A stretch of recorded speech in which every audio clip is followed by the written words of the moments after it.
In a dense forest, a peculiar woodpecker tapped rhythmically on trees, drawing the attention of curious onlookers. Legend had it that these birds possessed a secret to avoid brain injury. One day, a scientist ventured into the woods, determined to uncover the mystery. As he observed, he noticed the woodpecker's head moved in a strange, almost mystical pattern.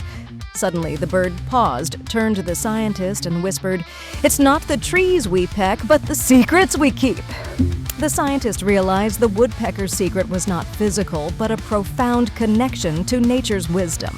Like, comment, and subscribe for more intriguing tales.